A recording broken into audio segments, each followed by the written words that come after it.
Students, how are you? I hope you are fine. आज lecture number 37 में हम previous year questions करेंगे जो सर्वे ऑफ ग्रुप पे डिपेंड होंगे। और इससे पहले दो लेक्चर में मैंने आइडिया दिया था आपको किस तरह की क्वेश्चन होती है और आपको किस तरह से सोचना है। अब हम देखते हैं आज का क्वेश्चन नंबर 1। CSIR नेट जून 2014 में 4.5 अंक के लिए क्वेश्चन पूछा गया था। मैक्सिमम कंट्रीब्यूशन इन अंक्स का रहता है। मल्टीपल सेलेक्ट आंसर यानी एक से ज्यादा आंसर हो सकते हैं। तो अब देखो क्वेश्चन क्या था। Let G be a non abelian group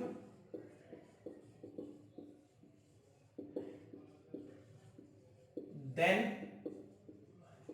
its order can be option A 25, option B 55, option C 125, option D 35।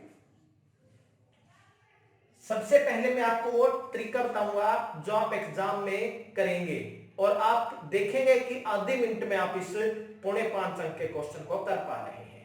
देखो ये किस टाइप में आता है, साफ दिखाई दे रहा है P square P cube. P square की दो पॉसिबिलिटीज होती है, दोनों की दोनों एबेलियन होती है, इसलिए ये पॉसिबिलिटी नहीं हो सकती। ए ऑप्शन क्या हो जाता है, रिजेक्ट।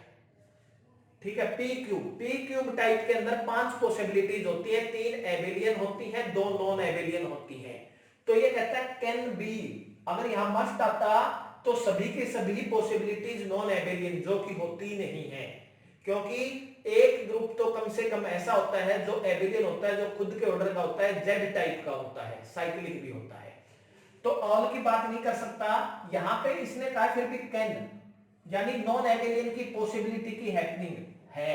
125 का नॉन एबेलियन ग्रुप हैपन्स हो सकता है।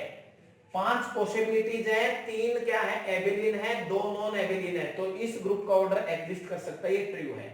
अब ये 2 रह गए, ये दोनों PQ टाइप में हो गए। अगर आपको ध्यान हो PQ टाइप के अंदर अगर P डिवाइड करता है Q-1 को और P डिवाइड नहीं करता Q-1 को, अगर डिवाइड नहीं करता तो सिर्फ एक पॉसिबिलिटी होती है, that is isomorphic to ZPQ।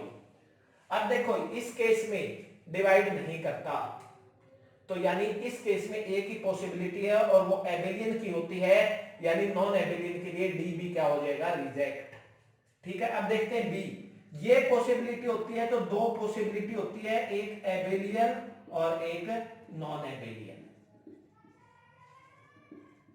ठीक है, तो 55 ग्रुप इसके अंदर आता है, यानी ये हमारे पास क्या है, हैपनिंग हो सकती है। आंसर आपका क्या आ गया, बी और सी। तो एग्जाम में आप इसको बड़ी जल्दी कर पाएंगे। अब इसकी थोड़ी सी मैं कंप्लीट डिटेल्स के फॉर्म में बताता हूं, ताकि जिन स्टूडेंट्स का कंसेप्ट कमजोर है वो इसको अच्छे से समझ सके। अब देखो कंप्लीट सॉल्यूशन। फर्स्ट है ऑर्डर ऑफ G1, फर्स्ट नाम दे देता हूं इसको 25, 5 स्क्वायर। P स्क्वायर है तो 2 पॉसिबिलिटी रहती है, Z25, Z5 क्रॉस 5। और ये हमारे पास क्या होता है, एबेलियन भी होता है, साइक्लिक भी होता है। ये क्या होता है, एबेलियन बट नॉट साइक्लिक। ये कंप्लीट डिटेल इसलिए भी जरूरी है, यहां पे नॉन साइक्लिक भी हो सकता था, क्वेश्चन पूछने वाला तो कैसे भी पूछ सकता है। अगर यहां नॉन साइक्लिक पूछता है तो हमारे ए के अंदर हैपनिंग आ रही है, ये ट्रू हो जाएगा। इसलिए हमें कंप्लीट डिटेल अच्छे ढंग से पता होनी चाहिए।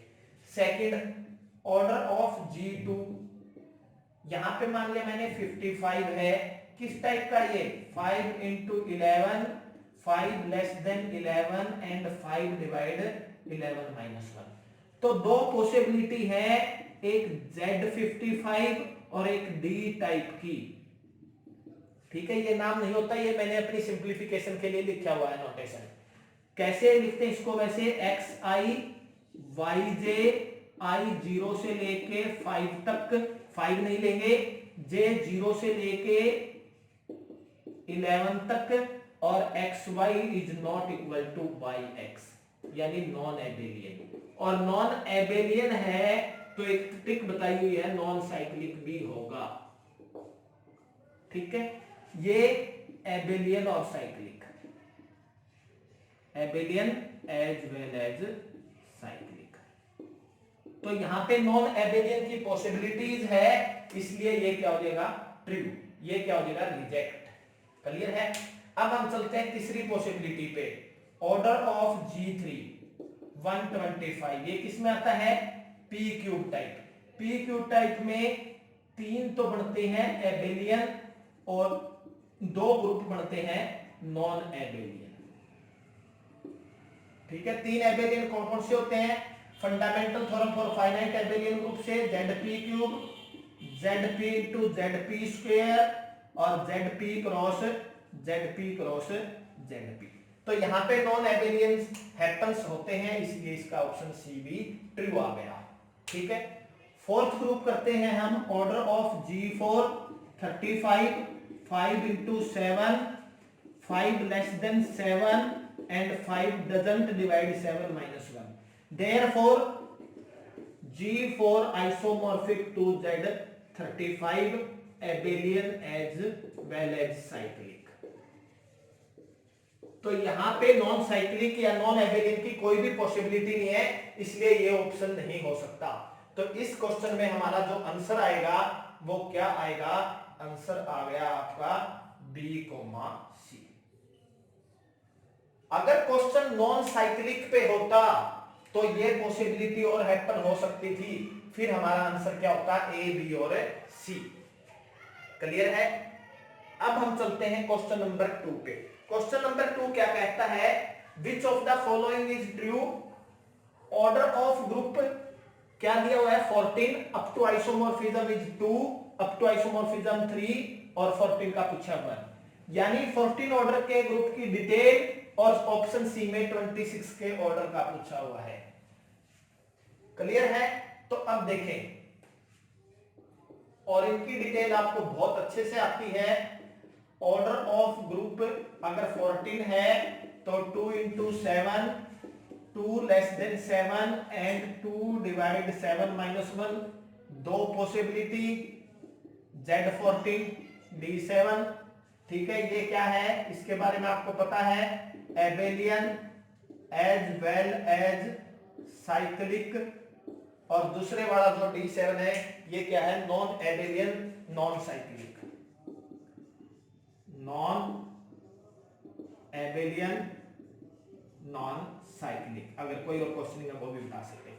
अब देखो यहां पे कहता है कितनी आइसोमॉर्फिज्म, कितनी पॉसिबिलिटी है, 2 पॉसिबिलिटीज, जबकि यहां पे आपको पहले ऑप्शन में कहता है 2 पॉसिबिलिटी, सेकंड में कहता है 3 रिजेक्ट, फोर्थ में कहता है D रिजेक्ट। सिंगल चॉइस है तो आप श्योर हो तो आपको सी देखने की जरूरत नहीं है, अगर मल्टीपल है तो देखने की जरूरत है या श्योरिटी कम है। ठीक है, अब हम देखते हैं C option, order of group क्या दे दिया 26। 26 क्या होगा, 2 into 13, 2 less than 13 and 2 divide 13 minus 1, same type, Z26 and D13 दो हैं, तब यहां पे क्या कहता है सिंगल है, तो ये भी रिजेक्ट। तो आंसर क्या आ गया, ओनली ए, चाहे वो मल्टीपल हो या सिंगल सिलेक्ट क्वेश्चन। ठीक है, अगला क्वेश्चन करते हैं हम, CSIR नेट जून 11, क्वेश्चन नंबर 3 आया हुआ है CSIR नेट जून 2011 में।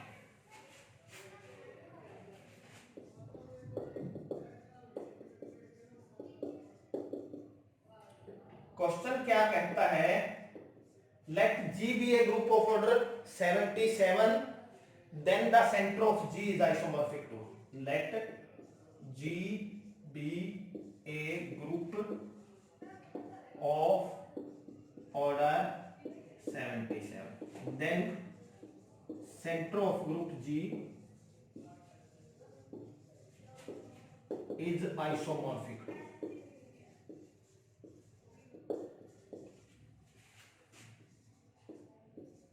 Z1, Z7, Z11, Z77।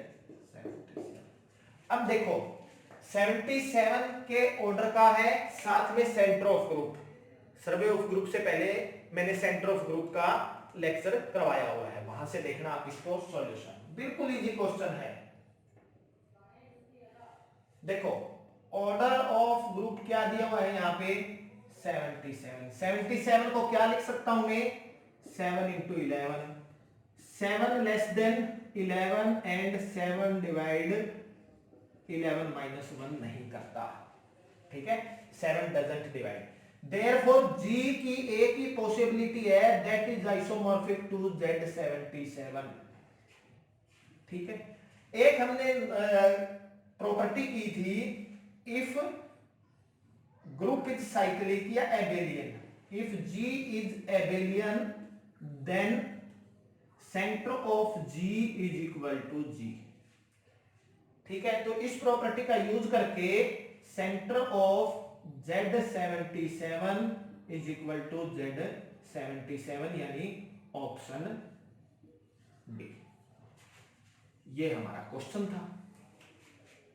Clear है, ये 3 मार्क्स में आया हुआ क्वेश्चन है, बहुत ही सिंपल क्वेश्चन था, इसको भी आप बड़ी जल्दी सॉल्व कर सकते हो। क्लियर है, अब हम करते हैं आज की वीडियो का लास्ट क्वेश्चन। ये क्वेश्चन गेट एग्जाम में अभी लेटेस्ट आया था और ये 57 ऑर्डर के ग्रुप पे क्वेश्चनिंग है। गेट में 1 और 2 मार्क्स के क्वेश्चन आते हैं, तो 2 मार्क्स के क्वेश्चन का काफी अहम रोल हो जाता है, इसलिए इस क्वेश्चन का काफी लीड रोल था।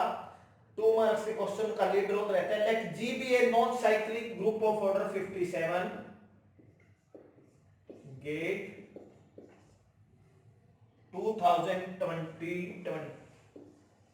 2020 में आया हुआ है, 2 मार्क्स में मैक्सिमम 2 मार्क्स के ही क्वेश्चन आते हैं, 1 मार्क्स और 2 मार्क्स, ठीक है। तो क्या है, let G be a non cyclic group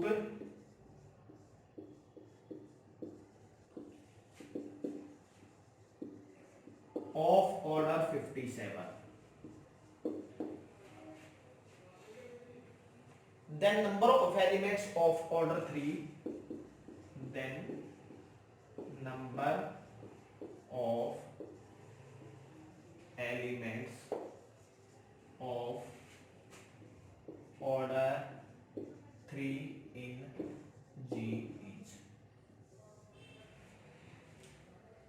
आपने इसके अंदर बताना है फिल इन द ब्लैंक्स, कितने होंगे, ऑप्शन नहीं है तो इसके लिए आपको बिल्कुल एग्जैक्ट पता होना चाहिए सॉल्यूशन। अब देखो, जरूरी नहीं है वो 3 ऑर्डर के एलिमेंट पूछे एग्जाम में, 19 ऑर्डर के पूछ सकता है, 57 ऑर्डर के पूछ सकता है, तो वो क्वेश्चन पूछ सकता है, आपको उसकी कंप्लीट डिटेल पता होनी चाहिए। अब देखें 57 ऑर्डर का ग्रुप है, पहले तो हम देखते हैं इस ग्रुप में क्या प्रॉपर्टीज है। 57, 3 into 19, 3 less than 19 and 3 divide 19 minus 1, ठीक है। ऐसी पॉसिबिलिटीज होती हैं तो 2 हैपनिंग होती हैं, एक तो हो गया Z57 और दूसरी होती है नॉन साइक्लिक की, यानी हमारे पास क्वेश्चन इस पे बेस है ना कि इस पे बेस। अगर साइक्लिक होता तो क्वेश्चन इस पे बेस होता, इसके नंबर ऑफ एलिमेंट 5 से निकाल सकते हैं। लोअर एग्जाम्स में मान लो IIT जैन में या DU PU सिंपल एग्जाम में इस पे भी क्वेश्चन हो सकता है, तो इसके एलिमेंट्स 5 से निकाले जाते हैं। अब इसको मैं अपनी तरफ से एक नोटेशन देता आया हूं D, जो ये फैक्टर है 3 इंटू 19। वैसे जो डाइहेड्रल ग्रुप है एक नंबर 2 हो तभी हम D लिखते हैं एक्चुअल में, ये मैंने अपने समझ के लिए बना लिया है, ठीक है। क्या होता है ये xi yj, x 3 ऑर्डर का है, y 19 ऑर्डर का है, और यहां पे आपके पास ये i जो है ये 0 से लेके 3 तक चलेगा, 3 नहीं ले सकते, j जो है वो 0 से लेके 18 तक चलेगा, ठीक है, और xy is not equal to yx। Clear है, ठीक। अब देखो इसके बारे में कुछ आप ऑब्जर्व करो, एक मैंने टेबल बनाई थी डायरेक्ट, एक कोरिलेट करके, कोरिलेशन से। अब ये क्या है, 57 ऑर्डर का है, 57 के जो डिवीजर हैं, डिवाइड करने वाले हैं, वो कौन कौन से हैं, 1, 3, 19, 57। Age group is non cyclic, therefore order of A can't be 57, ये पॉसिबिलिटी नहीं हो सकती। ठीक है, अब 1 ऑर्डर का 1 एलिमेंट है, 3 और 19 ऑर्डर के निकालने रह गए। तो मैंने एक ट्रिक बताई थी आपको कि 19 ऑर्डर के 5 19 दैट इज 18, बाकी ये रह गए, यानी कितने रह गए, 38। क्लियर है। और इसके लिए भी एक फार्मूला हमने बनाया था, 3 है तो 3 माइनस 1 मल्टीप्लाई ये वाला नंबर 2 इंटू 19, ये एक ट्रिक बताई थी आपको। इसकी जो कंप्लीट डिटेल है वो सेलो थ्योरम के अंदर हम कर पाएंगे, यहां पे हम इसकी कंप्लीट डिटेल नहीं बता पाएंगे क्योंकि अभी तक वो हमारे सिलेबस के अंदर नहीं आया। अब स्टूडेंट्स कहेंगे सर ये फार्मूला कोरिलेट किया है डाइहेड्रल ग्रुप से, क्योंकि ये उसी टाइप का है, सेम वो नहीं है, उसके लिए तो हमने एक पर्टिकुलर टेबल बना दी थी डायरेक्ट, लेकिन सेम उसी पैटर्न पे वर्क करता है। तो उसी पैटर्न से कोरिलेट करके मैंने अपने प्रीवियस लेक्चर में ये तरीका निकाला था, इसको आप देख सकते हो। तो क्वेश्चन था यहाँ पे, जी नॉन साइक्लिक ग्रुप है, 57 ऑर्डर का, नंबर ऑफ एलिमेंट 3 के कितने होंगे, 38। यहां ऑर्डर 19 के पूछे हुए होता तो कितने हो जाते, 18 एलिमेंट। तो जब ये हम सेलो थ्योरम कर लेंगे, उसके बाद में पर्टिकुलर इस क्वेश्चन पे एक पूरी वीडियो बनाऊंगा जो 10 से 15 मिनट का होगा, उसके अंदर आपको कंप्लीट डिटेल पता लगेगी कि ये आया कैसे है, और सॉलिड आप इसके बारे में हो जाओगे, आपको कॉन्फिडेंस जो है वो और ज्यादा स्ट्रांग हो जाएगा, बढ़ जाएगा। इसी के साथ मैं आज के लेक्चर को समाप्त करता हूं। उम्मीद करता हूं कि आपने इस लेक्चर को एंजॉय किया होगा, बहुत अच्छे से समझा होगा और आपको बहुत आसान लगा होगा। इसलिए बार बार आपको समझाया जाता है कि अपने बेसिक्स को जितना स्ट्रांग करोगे, क्वेश्चन को टैकल करना उतना आसान हो जाएगा। 2 बातों पे आपने बहुत ज्यादा जोर देना है, बेसिक स्ट्रांग, और सेकंड जो है वो आपको अपनी थिंकिंग डेवलप करनी है। तीसरा इसके बाद एक और लीड रोल रहता है कि आप अपने फ्रेंड्स के साथ डिस्कशन करें। अगर आप इन 3 चीजों को, 3 फार्मूलों पे वर्क करते हैं तो आपके लिए कोई भी एग्जाम पास करना काफी आसान हो जाता है। Thank you. अगर आपको मेरी वीडियो पसंद आई हो तो अपने अधिक से अधिक दोस्तों के साथ शेयर जरूर कीजिए।